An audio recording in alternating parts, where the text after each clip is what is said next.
अस्सलाम वालेकुम। आज मैं आपको बताने जा रहा हूँ कि डेंगू फीवर के क्या साइन एंड सिम्टम्स हैं और इसकी क्या ट्रीटमेंट है।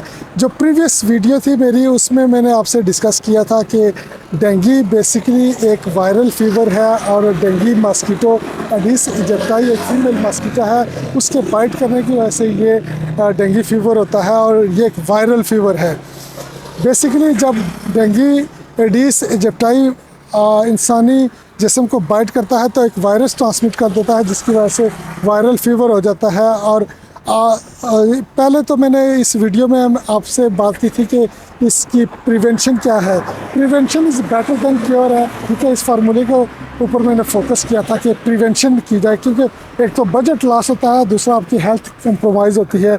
तो बेहतर है कि आप प्रिवेंटिव मेजर्स को पहले लें, ठीक है।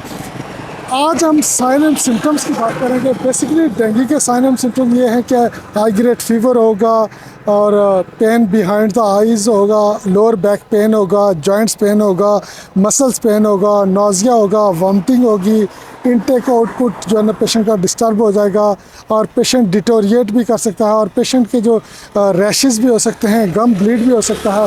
बेसिकली जो डेंगू वायरस है वो पेशेंट के इम्यून सिस्टम और पेशेंट की क्लॉटिंग प्रोफाइल के ऊपर जो है ना वो अटैक करता है, जिसकी वजह से पेशेंट के जो प्लेटलेट्स हैं वो कम हो जाते हैं। और अगर पेशेंट के प्लेटलेट्स लेस दैन 10 के हों यानी 10,000 हों तो पेशेंट ब्लीड कर सकता है।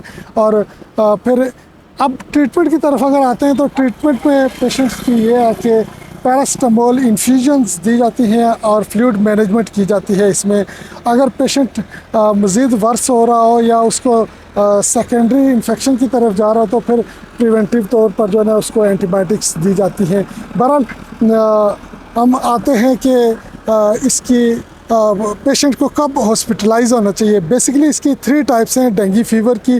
टाइप 1 ये है कि फीवर होगा पेशेंट को। टाइप 2 ये है कि पेशेंट्स को जो है ना हेमरेजिक फीवर होगा। टाइप 3 ये है कि डेंगू शॉक सिंड्रोम में पेशेंट चला जाएगा। डेंगू शॉक सिंड्रोम में जब पेशेंट चला जाएगा तो वो क्रिटिकल पेशेंट को जो है ना वो उस वक्त वो पेशेंट क्रिटिकल जोन में जा चुका होगा, क्योंकि उसके बाद जो है ना वो मल्टी ऑर्गन फेलियर की तरफ पेशेंट जा सकता है और वाइटल ऑर्गन फेलियर की तरफ पेशेंट जा सकता है। इसलिए जब डेंगू शॉक सिंड्रोम की बात की जाए तो पेशेंट आईसीयूज़ में होगा और फिर उसकी आईसीयू की मैनेजमेंट स्टार्ट हो जाएगी और इंटेंसिव केयर जो है ना उसको टेक ओवर कर लेगा और जो उसकी फर्दर मैनेजमेंट होगी वो वहाँ होगी। लिहाजा आपको अगर ये वार्निंग साइन एंड सिम्टम्स हैं, पेशेंट आपका डिटोरिएट कर रहा है, आपका पेशेंट अगर घर में मैनेज नहीं हो रहा है, पेशेंट का इनटेक आउटपुट डिस्टर्ब हो गया है, पेशेंट जो है ना वो लिथार्जिक हो रहा है, पेशेंट जो है ना डिटोरिएट हो रहा है, तो आप फौरी तौर पर पेशेंट को किसी भी हॉस्पिटल की इमरजेंसी में मूव करें और वहाँ उसको ट्रीटमेंट दिलवाएं। और जो हॉस्पिटल्स हैं उनके पास जो है ना वो बाकायदा इसके लिए SOPs बने हुए हैं, जिसमें उनके पास एक स्पेशल फ्लूइड्स होता है डेक्स्ट्रॉन 40।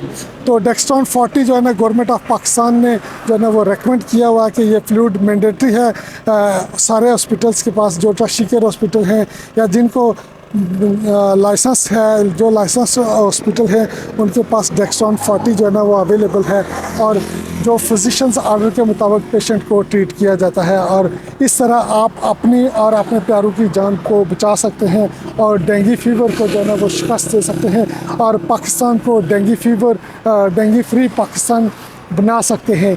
अपना और अपने प्यारों के ख्याल रखिएगा, अपना बहुत ज़्यादा ख्याल रखिएगा। अल्लाह हाफिज़।